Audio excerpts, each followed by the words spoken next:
good afternoon, brothers and sisters. We are back again. We're back with Brother Jeffrey Perry.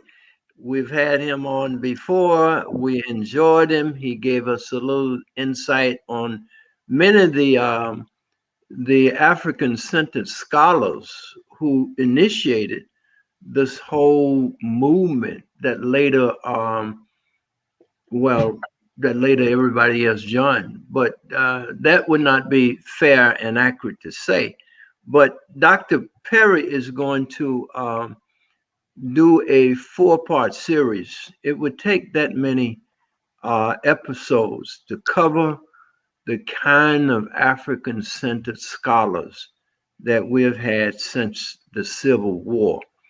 And so he's going to do that, and he's also going to do a series on Black women, African-centered women, women like Mary Cloud Bethune, you name them, because the women in this movement have not been given the kind of recognition that they deserve. So we're going to do that with Jeffrey, but right now we're going to get started, and I'm going to ask Jeffrey if he would kind of give us a little background so people will understand what we've already covered, and we're going to take it from there and go forward. Dr. Jeffrey Perry. Thank you, Clemson. Can you move your screen, your computer screen down a little bit so your head would rise up to the top? Okay, yeah, I'm sorry. Excuse me.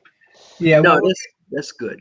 What we're going to do today is the first part in perhaps 4-part series on the life of Hubert Harrison, a man known as the father of Harlem radicalism.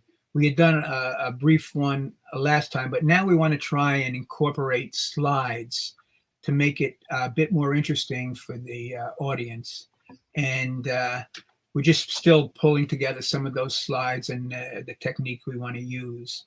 So I'd like to just kind of get into it. Some of it will be repetitive from the last time, and we'll end early today before we start moving into the actual facts of his life. He's going to be more of the broad stroke approach to Harrison. And then we will pick it up. We'll let you know the dates when we're going to pick up the ensuing sessions.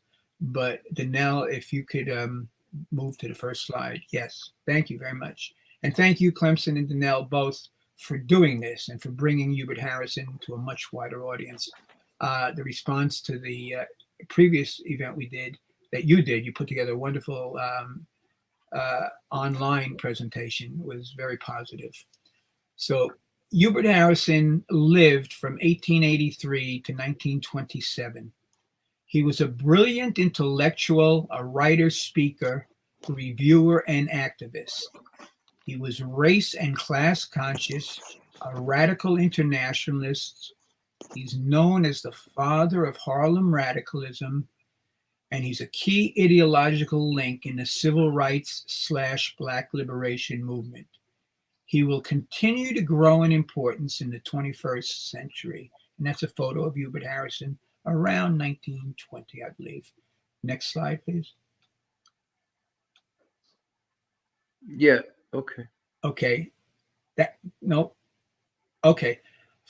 Okay, this is a picture of the head of the Rare Books and Manuscript Library at Columbia University. That's the woman on the left, with 4 members of Harrison's family, and I was there that day also. It's Ilva Harrison, Harrison's granddaughter, Charles Richardson, who unfortunately passed away a couple of years ago, Harrison's grandson, his great-granddaughter, Yvette Richardson, and her daughter. And so that's about 5 generations of Harrisons. And this was when the Harrison papers were placed at Columbia University in 2005. Very briefly, I started work on Harrison in 1982-83. His family entrusted me with his papers. I preserved them, inventoried them, archived them. And around 2005, Charles, the fellow standing there, said, Jeff, his mother had died, as had his uncle, Ilva's father. And he said, let's go see if we can place these papers. And we talked with Schomburg. We talked with NYU, I believe. We talked with Princeton. We talked with Library of Congress. And the family decided they wanted to place them at Columbia for various reasons. Papers were placed there. The family got a very large sum of money. They got it all. I didn't get a penny. I'm not a ripoff in terms of these things. And part of the agreement was that Columbia would digitize a good portion of Harrison's papers. And finally, last year, after 15 years or so, they put over 1,300 items from Harrison's papers online for free, including his diary. So these are readily accessible to what Harrison referred to with affection as the common people. And you can just go online and Google it, and you'll find this stuff. And overall, Harrison, I think I deposited, or we had, that are now in the collection, over 700 articles he wrote. And you have to understand, he dies young. He dies at age 44. He's prolific. But so, yeah, over 1,300 items online. So if we can go to the next slide now. Jeffrey, can I ask you a question? Sure. In reading Hubert Harris' work, we would be able to understand the struggle that we're having today between white racism, the leftover of the Civil War and the fight that's going on, even in terms of the Capitol and the attempt for to bring about insurrection that just happened. All of these things will be made much clearer by understanding the works of Hubert Harris, because he was there when all of these fights were more or less continued by the Confederacy and the people who were involved, and his analysis of them and their work. So his work becomes even more important for us in terms of understanding the history of that time and the history of this time. I just wanted to throw that in there, and maybe you would speak on that as well. That's an excellent point, and I'm going to get to it in a bit later, but an excellent point, because Harrison was just brilliant historically and in so many other ways. But he wrote some fabulous articles, including a series in 1920-21 in the Negro World, the newspaper of the Marcus Garvey movement, which Harrison edited. He was the principal editor in 1920 and a contributing editor in 1921 on Lincoln, on Abraham Lincoln and versus, I forget what the rest of the title was, but he talks about the causes of the Civil War, what Lincoln's position were, which most people don't know. Lincoln took some very bad positions, you know, up to and including, and Harrison goes through them. You know, he was for maintaining the fugitive slave law and didn't want to grant them full emancipation. A lot of things people don't know. And at one point, he makes stunning comparisons between Frederick Douglass and Lincoln in terms of who's got more clarity. But what Harrison writes in that period is so insightful, and for a couple of reasons. One, about 10 or 15 years ago, Lerone Bennett wrote a wonderful book, which I have someplace behind me. Lerone Bennett is senior editor at Ebony magazine and a great historian too, although he's primarily the editor of Ebony. Forced into Glory, which talks about this period, and it's got tremendous insights also. And then some of the main themes are picked up later on by the historian Eric Foner of Columbia University. When I saw Bennett about 15 years ago, you know, we got talking, and I mentioned to him Harrison's work, and he wasn't familiar with it. I mean, he was not opposed to it. He was fascinated to hear about it. But Harrison had preceded both Bennett and Foner in some of these profound insights. So he's got a lot to offer. And he And it's in that topic and in many others. And one other thing related to that, just like we have the incidents down in Washington, D.C. recently, in 1921, I think, 22, I've got it accurately in the book, on Garrett Mountain, which is outside Paterson, New Jersey. The Klan went up there on the hill overlooking Paterson and burned the cross to announce their coming into Paterson in North Jersey and stuff. And this is the period when the resurrected Klan was growing, particularly in the Midwest and in the northern states and places like this. And Harrison went out to Paterson and challenged them to debate and discuss. And they wouldn't even show. When they showed, he kind of demolished them in debate. But he was very fearless also in his challenges to white supremacy. Next slide. Yeah. Okay. This is a cover of when Harrison starts his diary. That's the front cover. He calls it volume 2 because he could not find the first volume. But the second volume of his diary has over 232 pages, I believe. So I just threw up the graphics so people could see, because he writes well, I mean, clearly, and it's very insightful. And as people will see, he writes in his diary and he puts it all out there. He puts what he's thinking. He says at one point, I realize when I write this, some things will loom in forthcoming years, some things will loom larger, others will recede in importance. But I'm trying to put this down as I understand it and as I see it. And you also get a sense when he writes his diary that in part he's writing it for himself, but in part he's writing it for those who will come after him to learn from and draw from. And so he says, I'm basically not going to hold back. I'm going to, say things as I see them. So it's a profound document. And I only got that from his daughter in 1988, 89, after I had finished an 812-page dissertation on Harrison. And she goes, Jeff, here, I have one more thing for you. And she gave me his diary. I couldn't believe it. So I knew I had a 2-volume biography by that time. Next slide, please. Darrell? Yeah. Here's something readers might find interesting, listeners. Before the first volume of my Harrison biography came out, I did a Google search on Hubert Harrison, and it returned 755 results. Marcus Garvey returned 730,000. Oh, I forgot the last zero there, but that's 730,000. Booker T. Washington had 1,380,000. William Monroe Trotter, 658,000. And Du Bois, in various spellings of his name, 542,000 and 658,000. So Garvey, for instance, had almost 1,000 to 1 for every mention of Harrison. It might have been 800 to 1.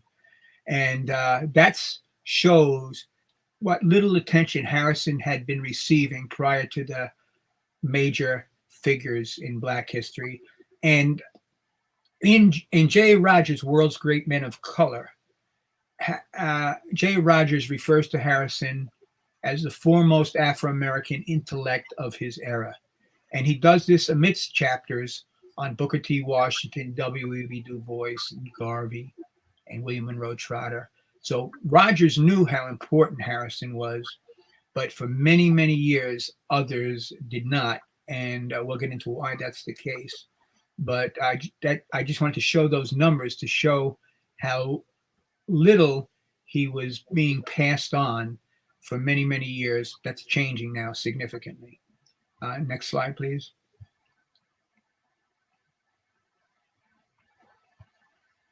Okay, the books I've done on Harrison so far, and people might want to take note of these, is one is a Hubert Harrison Reader, which contains 138 of his 700 articles. I wrote introduction and notes. This is Wesleyan University Press, and I have that. Well, I don't know if you can see it here, but I have that book here. But you see it on the screen; it's better. I have it here too. And That book has been around for a long time and continues to sell. People really appreciate it because it's got brief introductions to each article, and then Harrison's essays, for the most part, essays. And recently, I was asked by Oxford University Press to do a second kind of Harrison reader. We're going to call it something different. And I've just been so busy, I haven't had a chance to get fully back to that yet. But which is something they want to use for colleges and for general scholarship like that. Next slide, please.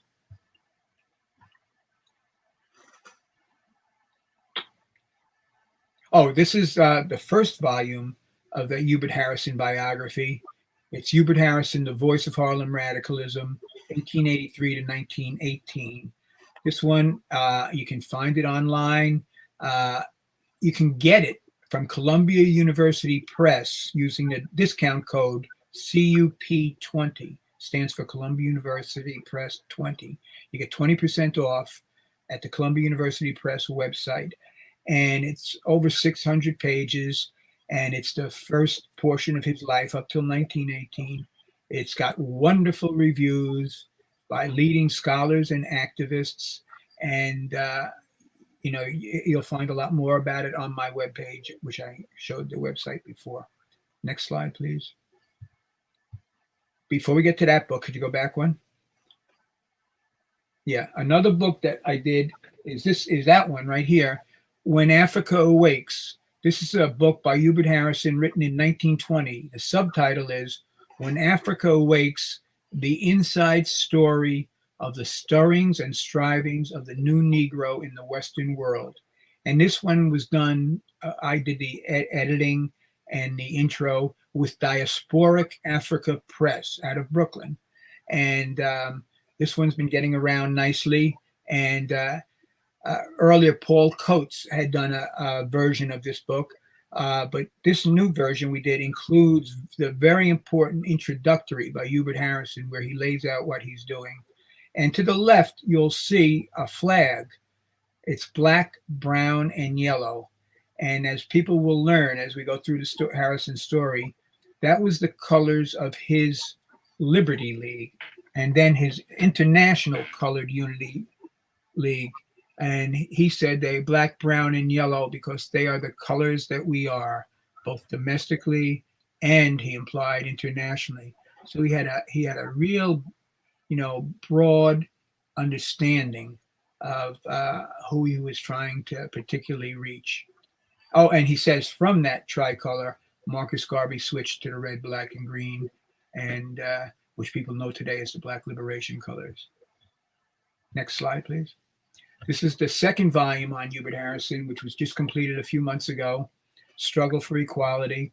This one was, it's 1,000 pages, big book. It was nominated for a Pulitzer Prize. It didn't win. I wasn't surprised. It didn't win, but it was nominated for a Pulitzer Prize. And it's the last 9.5 years of his life. And it gets into his founding of his developing of the militant New Negro movement, his work with Garvey, his editing of Garvey's Negro World, his differences with Garvey, his work as a freelance educator and activist, his founding of the International Colored Unity League, and we'll in our one of our future sessions, we'll get into this in much more detail. Next slide, please. So the 2-volume biography for Harrison, both volumes are available from Columbia University Press at 20% discount using the code CUP20. And you'll see it's probably kind of small, but there are some quotes here, I believe, from Brent Hayes Edwards of Columbia, followed by, I think it's Cornel West and Arnold Rampersad or some such. So there's some prominent scholars. And again, CUP20. And what I encourage people to do, hopefully people will want to order a copy of one or both volumes for themselves, but everybody could reach out to their public library and their college or university library and ask them to obtain copies of the 2-volume Harrison biography.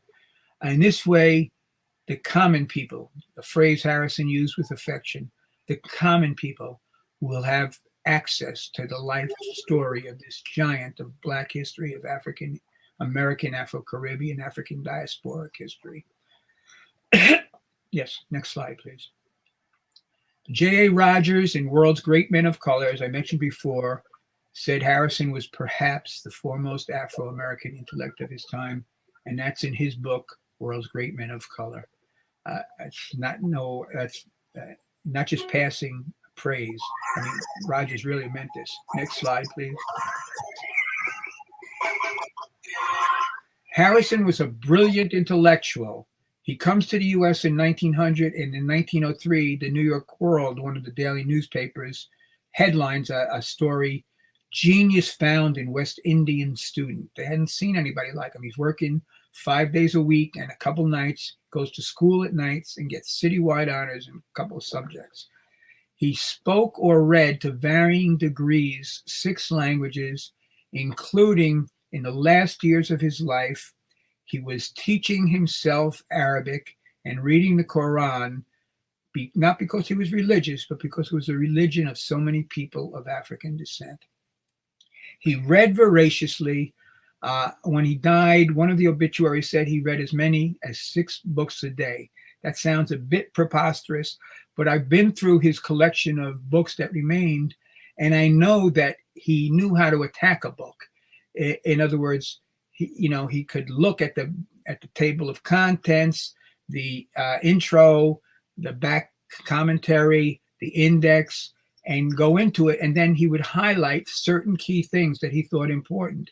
And Ernestine Rose, who was the librarian at the 135th Street Public Library, which became the Schomburg Center, said during her years there, no one borrowed more books from the library than Hubert Harrison. So if we can go back to that last slide again. Darrell? Okay, he also, as a brilliant intellectual, I think there might have been more, but we're okay. He was a prolific writer, 600 to 700 papers. He wrote 2 books. His first book, The Negro and the Nation, came out in 1917. He was an editor of The Masses, which was a leading left literary publication, and he was editor around 1911. He editor of his own paper, The Voice, from 1917 to 1919. It is the first paper of the militant New Negro movement.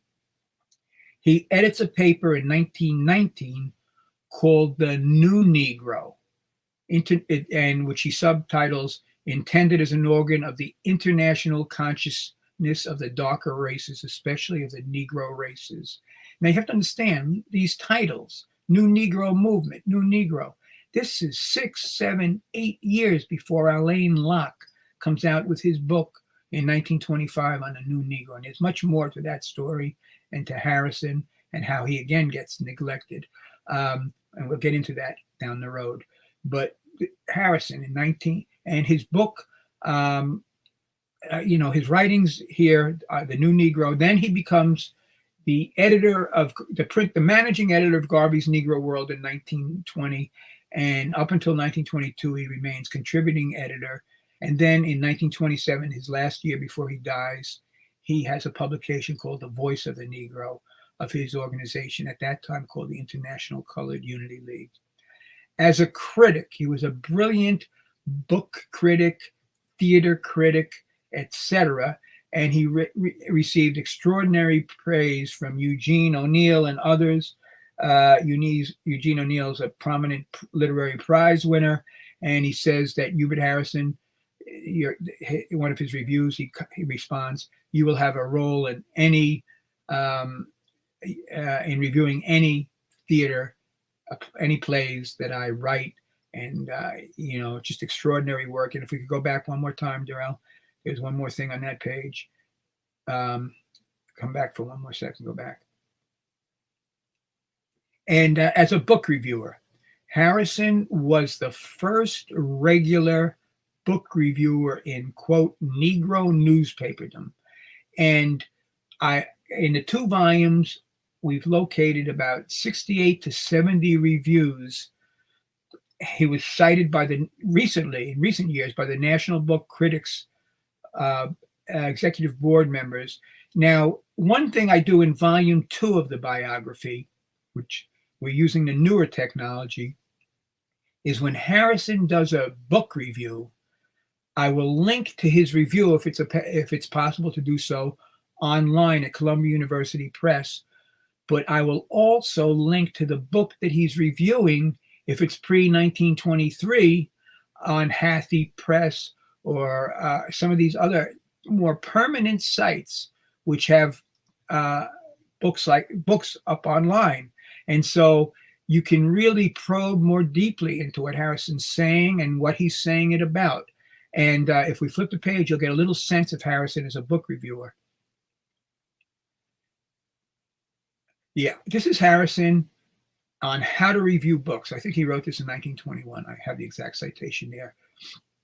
In the first place, remember that in a book review, you're writing for a public who want to know whether it is worth their while to read the book. They are primarily interested more in what the author set himself to do and how he does it than in your own private loves and hates.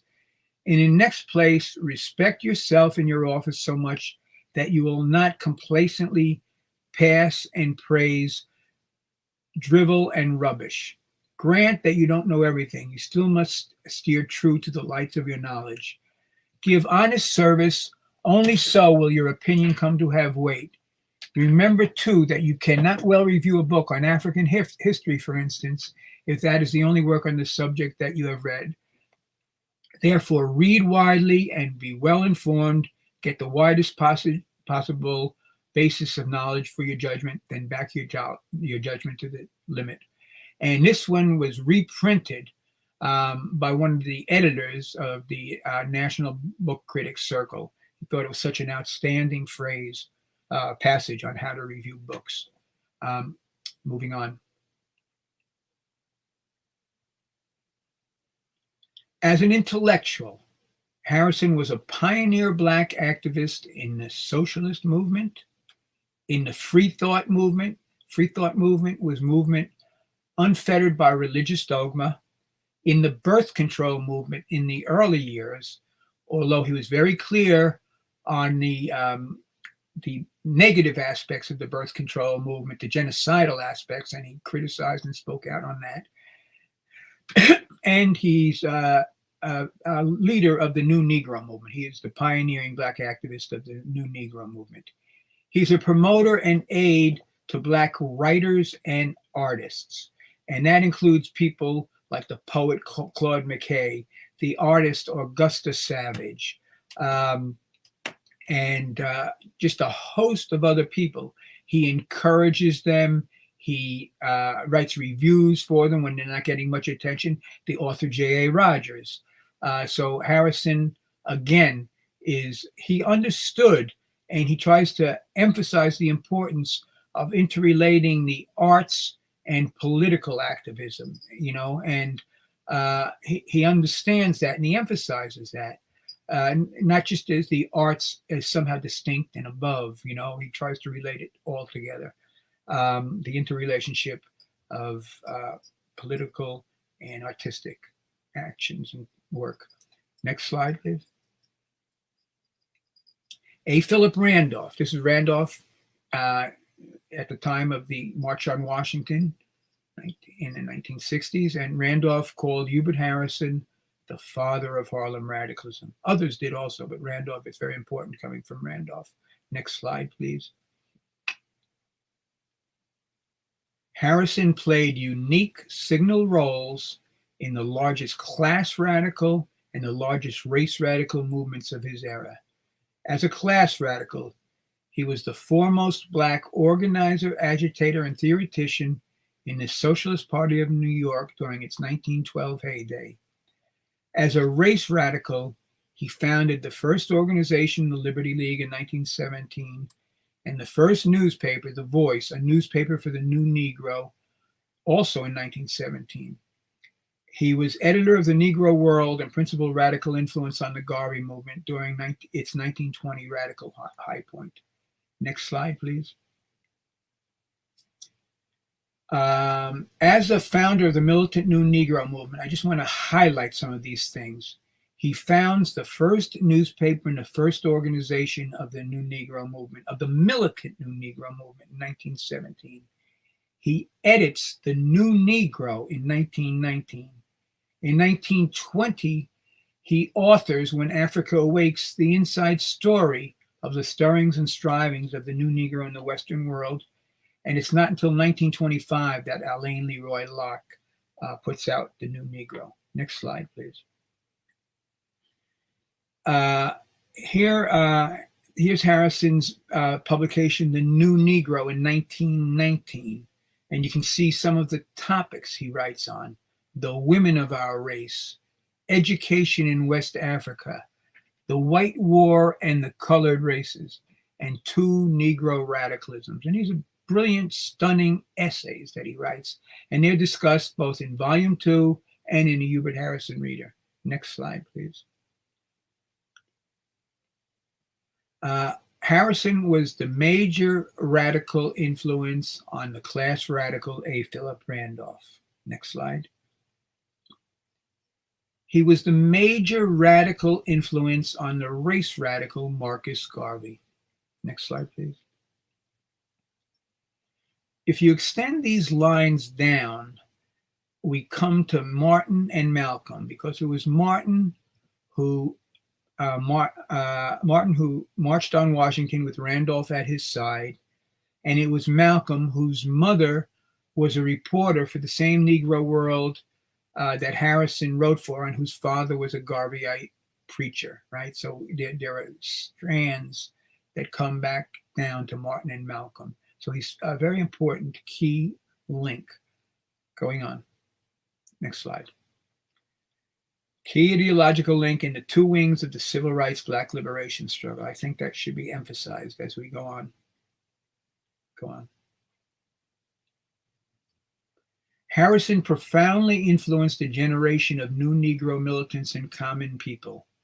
He was, and I've argued this in both books, and no one has seriously contested this, amongst his generation, he was the most class conscious of the race radicals and the most race conscious of the class radicals.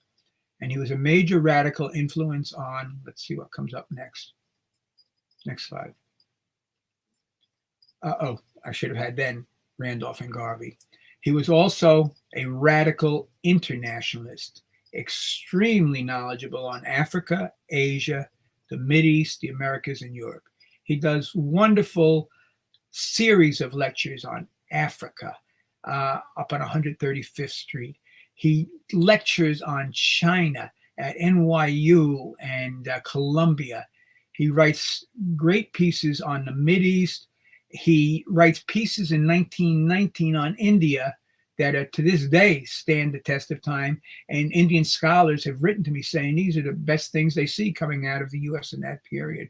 So he's great internationalist. Go on.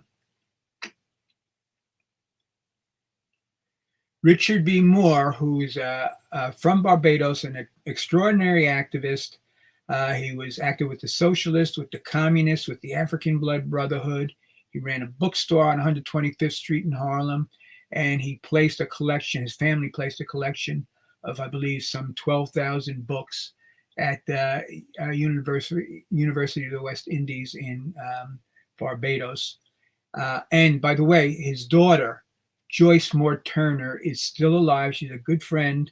She's 100 years old. And within the past 6 months, she had an academic journal article published on Ethelbert Miller and on Ethelbert Brown, who's a contemporary and friend of Harrison. And so she's a very good, she's somebody I would always turn to if I wanted forthright suggestions or criticism.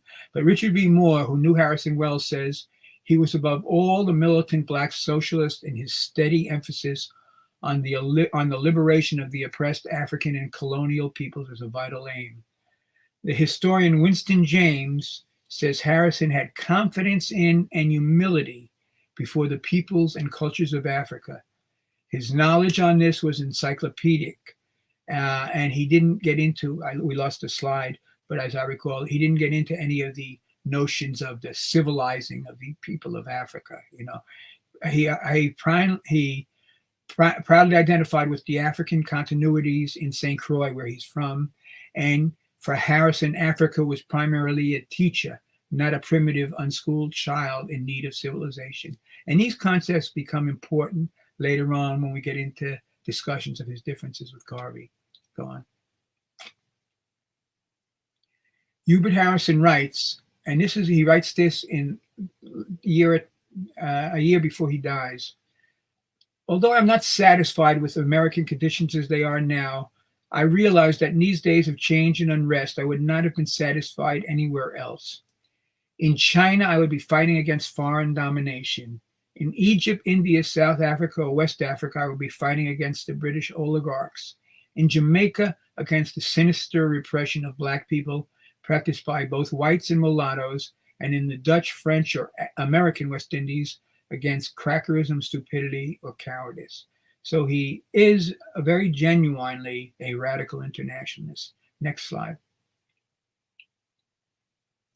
Hodge Kiernan comes from Montserrat and knew Harrison very well and worked with him in various efforts. Says that Harrison really crystallized the radicalism of the Negro in New York and its environs. He exerted a tremendous influence in inspiring the people with the highest racial ideals and aspirations, and inculcated into every Negro a sense of race pride and determination that without parallel in the history of the race. Harrison, who lived on Harlem's most densely populated block, lived with and amongst his people, not on the fringes of their social life, and he taught the masses and drew much of his inspiration from them. Harrison was the first Negro whose radicalism was comprehensive enough to include racialism, politics, theological criticism, sociology, and education in a thoroughgoing and scientific manner. Next slide. There's Hodge Kiernan. It's a striking photo. He used to work at an art gallery down on around 15th Street in Lower Manhattan, and one of the artists took this picture. It's a very stunning picture. Next slide. Harrison's approach, his general approach, he was race conscious, he was class conscious, he was scientific, he was an internationalist, he emphasized the common people, and it's a phrase he used with much affection. He was of the people. He lived on the most densely populated block in Harlem. Prior to moving there, he was in the West 60s before the IRT subway got built, and it was the most densely populated area of African American and Afro-Caribbean population. Harrison lived on 62nd Street. 10 years later, I think, 10, maybe a few more years than that, Thelonious Monk grows up around in that area. So, he's always, and that was the most densely populated area in the period when Harrison was there. So next slide, please. His approach is a mass approach. He's reaching out to the masses, and he does it in the two principal ways that were available in his era, through soapbox oratory. He is a pioneer soapbox oratory. It was said he was unrivaled as a street speaker. I've listed in the books probably 90 or 100 of his talks out on street corners. He was and he was a newspaper journalist and editor. I've listed some of the publications, but they were the two principal means of reaching the masses.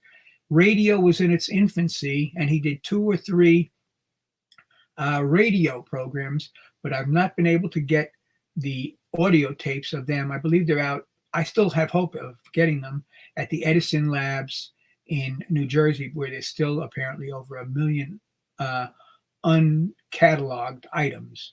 But Harrison was just brilliant agitator. Can we go back to that slide for a second? So he's a big proponent of reaching the masses. He also was a proponent of direct action, proactive, very much so. And that's partly related to his Crucian roots, and we can discuss this in forthcoming sessions. He understood the interrelation between literature and the arts. He was anti-capitalist, anti-imperialist, and scientific. And throughout all his years and his work, he challenged white supremacy. He understood it was central to capitalist rule in the U.S. And his children, who passed his papers on to me, said to always remember and emphasize that he constantly challenged white supremacy. Next slide, please. Arthur Schomburg eulogized at Harrison's funeral. When Harrison died in 1927 in December, it was rather unexpected. And his funeral was attended by several thousand, were outside in the streets and everything.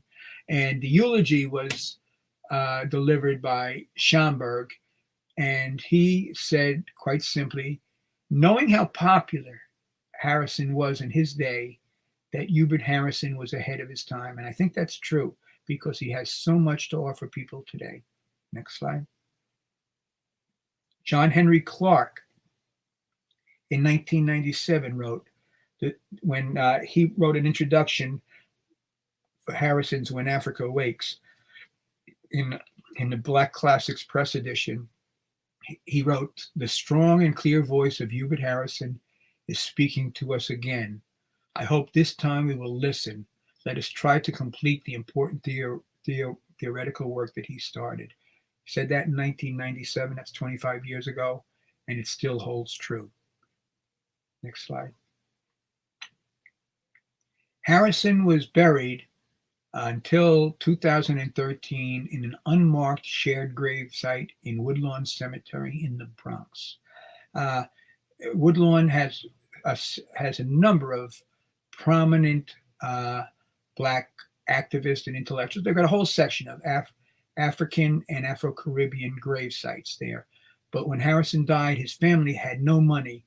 His grave site and his funeral arrangements were paid for by Casper Holstein, who came from St. Croix and who was the number one numbers kingpin in Harlem, but also a big proponent of progressive and radical causes. And Harrison was buried there until in 2013, when we started doing petitions to commemorate his gravesite, and then Harrison's granddaughter Ilva stepped forward and purchased a gravesite marker, which is there now. And by the way, just last Saturday, I went up there with Ilva. Woodlawn Cemetery had a trolley tour of key sites amongst the African American and Afro-Caribbean burial sites, and they featured County Cullen and Hubert Harrison. And if we flip the side, I think you might see what's there now. I'm not sure. No, well, there's Casper Holstein, who paid for Harrison's gravesite. Next slide. Daniel Joseph is on the back of Harrison's gravesite because he was in an unmarked grave, but there was another person buried there, and that person was Daniel Joseph. And I believe Joseph is related to Holstein or possibly to Arthur Schomburg. And I give the reasons why there. Of course, Holstein was born a Joseph in St. Croix, and Schomburg's mother, Mary Joseph, was from St. Croix. A lot of people don't know that. They just assume Schomburg's family ties are from Puerto Rico, but not entirely. Next slide. There's the gravesite marker that now sits above Harrison's grave, and on the back is Daniel Joseph. But the phrase, speaker, editor, and sage, what a change thy work hath wrought, is drawn from a poem by Andy Razaf.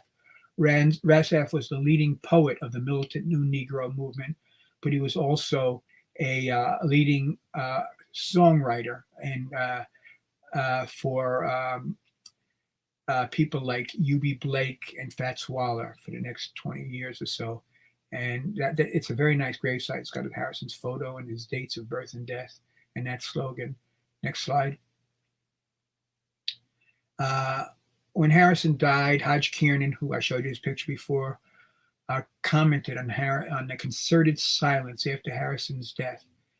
2 months after his death, it has now become a subject of popular discussion for the reason of for the absence of any mention of the late Hubert Harrison. in the 3 leading Negro monthly periodicals in this country. The Messenger, that's the paper of A. Philip Randolph, a journal of scientific radicalism, has not a word to say concerning the death of the first and ablest Negro exponent of scientific radicalism. The Crisis of W.E.B. Du Bois laments the passing of boxer Tiger Flowers, but omits to record the services of a man who was a lecturer for the Board of Education and of whom William Pickens says can speak. William Pickens was a high activist in the NAACP, can speak more easily, effectively, and interestingly on a greater variety of subjects than any other man I ever met, even in great universities.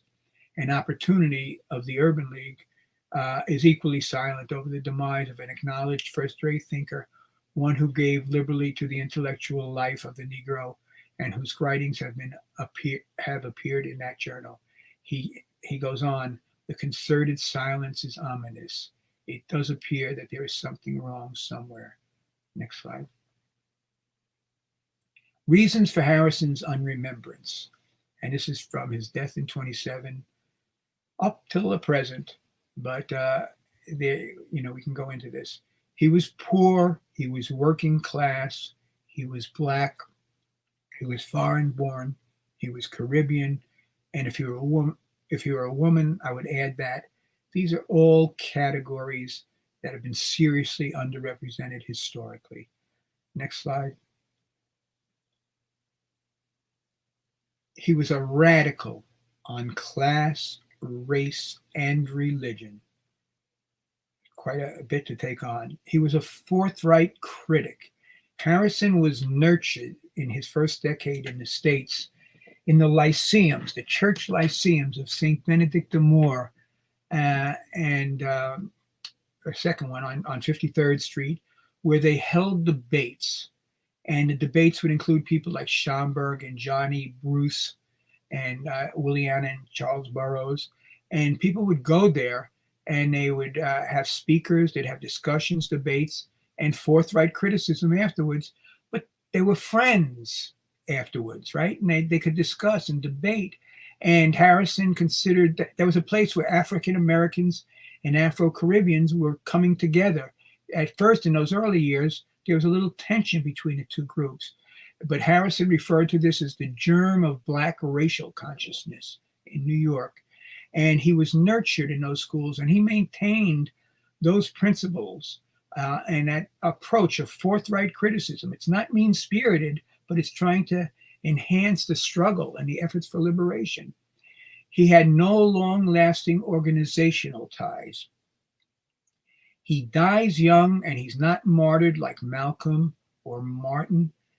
And then it's got to do two other things. One is, one I don't have here, but I've been thinking more and more about because it becomes true, is it's important to follow the money and see who's getting money and how, and I go into this in volume 2, and how those who are receiving certain monies are projected as important figures and leaders and things like that. And Harrison, of course, lived in poverty his whole life, so he's not included in that group, and he's very independent. And how history is written and reviewed. And that's the subject of a full discussion maybe we can do towards the end of this, because I have quite a number of instances that I think the listeners will find very striking on how Harrison has been handled. But in general, it's a notion, if you're a historian or a scholar and you've been writing on the new Negro for 20 or 30 years, for instance, if you've been writing on that topic and you've never mentioned Hubert Harrison, it becomes tough for you all of a sudden to say, gee, this Hubert Harrison is really a giant of Black history and of the new Negro history. Because if you say that, you've got some explaining to do. You know, where were you? Why didn't you bring this out before? And then what happens is a lot of times the academics pass on the importance of their own work and their contemporaries to the next generation of scholars. And that's why I think it's so important to get information on Hubert Harrison out to a much wider and broader audience, working from the bottom up, as Harrison stressed in so much of his work. he emphasized when he was organizing, he tried to develop race unity from the bottom up, because that was the real strong race unity that was needed, he thought. And I think that progress can certainly be made in those fashions. And that's why, again, I emphasize it's important if people can help get Harrison's his biographies, 2 volumes, in libraries and public libraries, university and college libraries, and discuss it. Get copies if you can, 20% off discount from Columbia University Press, and maybe discuss in your study groups or whatever. Next slide. So Harrison, amongst those he challenged in his life, and these are some of the reasons he's not better known, he challenged leading Black leaders over the course of his life. Booker T. Washington, W.E.B. Du Bois, Marcus Garvey, Chandler Owen, Charles W. Anderson, who was a leading Black Republican. He challenged leading left and labor and literary figures, Mary White Ovington of the NAACP, Oswald Garrison Villard of the NAACP, Ernest Unterman of the Socialist Party, Kate Richards O'Hare of the Socialist Party, Jolie Spingarn of the NAACP, who to this day the NAACP gives their award for outstanding achievement of outstanding achievement by a Black American in Spingarn's name. There's much more to that story too. Samuel Gompers from the AFL, William Z. Foster from the Communist Party, and Carl Van Vechten, who's an author in the period known as the Harlem Renaissance. He also criticized publications and organizations such as the American Federation of Labor, Socialist Party, Communist Party, Urban League, NAACP, the Amsterdam News, the New Review, and the Nation. Next slide. J.A. Rogers explains, most of the enmity against Harrison was incurred by his devastating candor. He spoke out freely what he thought, and more often than not, it was with such annihilating sarcasm and wit that those whom he attacked never forgave him. Before he began his attacks, he usually collected the evidence, as he called it, consisting of verbatim utterances, verbal or printed, of the prospective victim. There was, however, no personal malice in Harrison's shaft. He was willing to shake hands with an opponent as soon as he had descended from the platform, and was surprised and hurt that others were not. Next slide. Okay, we've done this one already. That's the number of Google results. This is what the numbers look like today. Go on. We might have one more slide or 2 more slides. I'm not sure. See if you have any more. Oh, in 2005, when I was bringing Harrison's biography to Columbia University Press to be published, and this is after I had finished my dissertation in 1988, and I had a contract with LSU Press, but they wanted to limit it to about 280, 300 words, 1 volume. And I said, no, I had received his biography. I had written 812-page dissertation. I said, no, I think it should be a 2-volume biography. And they didn't know what to do with it, because all the reviews they got from the outside reviewers were outstanding. But Harrison, they're thinking to themselves, who's Hubert Harrison and who are you? They couldn't conceive of a 2-volume biography on this subject. By the way, let me add, this current 2-volume biography by Harrison, if I didn't mention it earlier, is the first full-length, multi-volume biography of an Afro-Caribbean, and only the 4th of an African-American after those of Booker T. Washington, W.E.B. Du Bois, and Langston Hughes. He's a giant of Black history. So getting back to Peter Dimick, he was the senior editor at Columbia University Press, and he had been senior editor at Random House, an excellent, excellent editor. And when I met with him for the first time, just to discuss the work I was doing, I was still under contract, so we couldn't really discuss bringing my Harrison biography to Columbia. He made very clear I would have to break my contract before we could seriously talk. But he asked me, what do I write about? And I said, well, I write about Hubert Harrison and Theodore W. Allen, whose books I have here also, who's author of the 2-volume Invention of the White Race. Excuse me for 1 second. And he said, Jeff, let me say something to you. He says, 95% of the historians out there, don't know who Hubert Harrison or Theodore W. Allen was. 1 second. And of those who do, 95% feel threatened by their work. Excuse me again. And I think he was right. And that's partly what we've been up against. Sorry, losing it here at the end. I think that was the last slide. Oh, didn't it, Darrell? Is that correct for now? Yes. Yeah. Jeffrey, I just want to thank you. Another marvelous job. I'm looking forward to part 2. Can we give the audience maybe next week, same time? Okay. So they be prepared and looking forward. Let me check the schedule. What day is today? Today is Wednesday. Let me look. Let's say 12 o'clock. Yeah. Okay. 1 second. Let me go.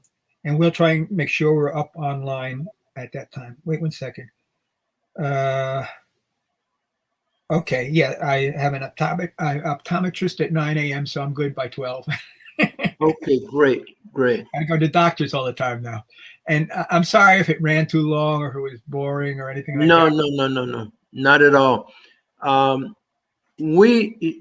of the primary causes that Black people are still, when I say Black people, Africans, African Americans, Africans, period, are not more liberated and self-sufficient in history. And that's not because we have not had practitioners who have done the kind of research that's necessary, but it's because it has been kept out of the school system. It has been attacked on every area, is systematically and systemically denied and whitewashed from the history of both the country and all the people in the country.